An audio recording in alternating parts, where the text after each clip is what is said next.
السلام علیکم دوستوں، آج ہم بات کریں گے سورۃ الفاتحہ کے بارے میں۔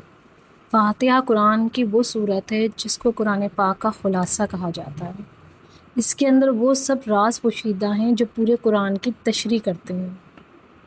اسی وجہ سے سورت کو قرآن پاک کے آغاز میں رکھا گیا۔ اس سے قرآن پاک کی افتتاح کی گئی۔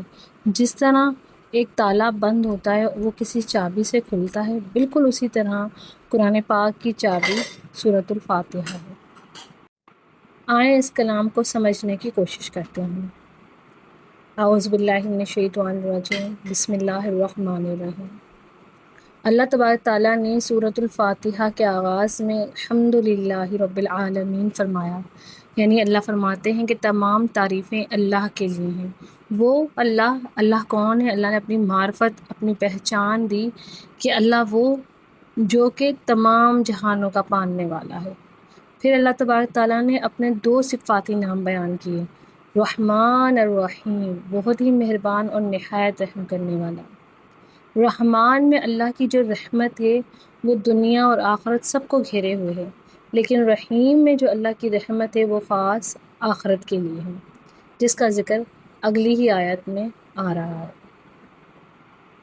رحمان اور رحیم اللہ فرماتے ہیں کہ بہت ہی مہربان، نہایت رحم کرنے والا۔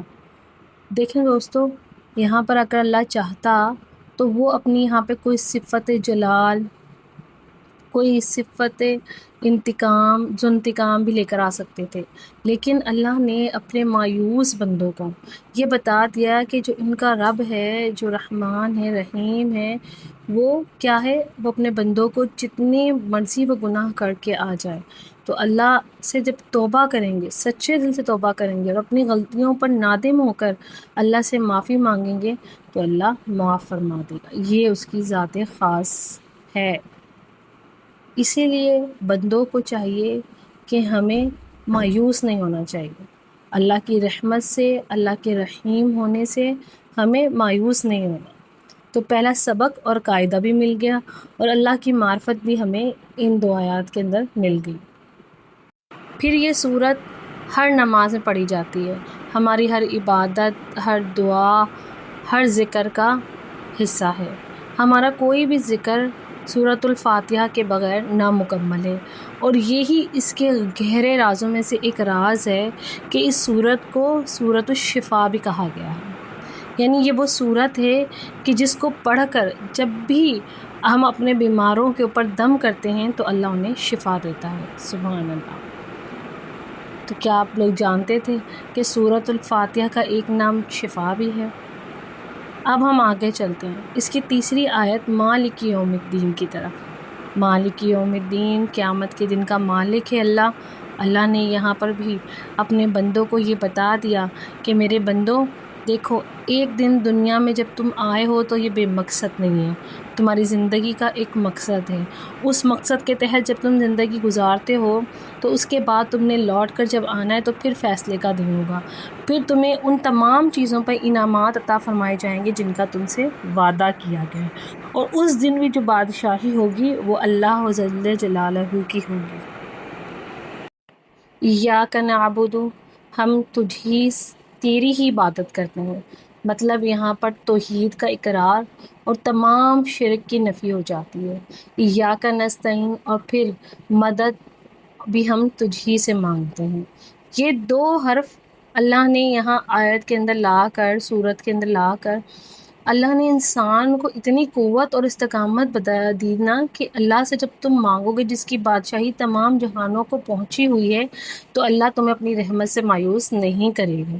جب تم اسی کی بات کرو گے، اسی سے دعا مانگو گے، اسی سے مدد طلب کرو گے تو اللہ تمہیں گمراہ نہیں ہونے دے گا۔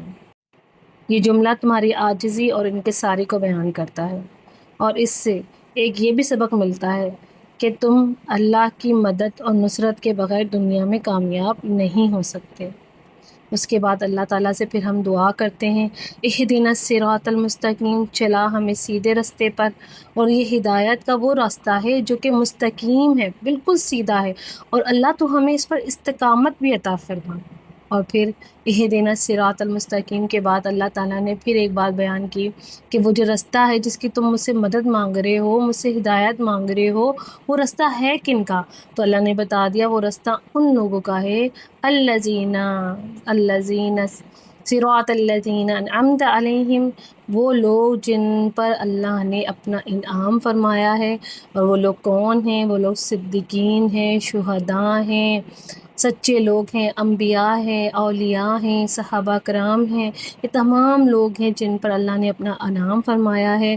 اللہ سے ہمیشہ دعا کرنی چاہیے کہ اللہ تعالیٰ تو ہمیں ان میں سے بنا اور ان کے رستے پہ چلنے والا بنا، آمین۔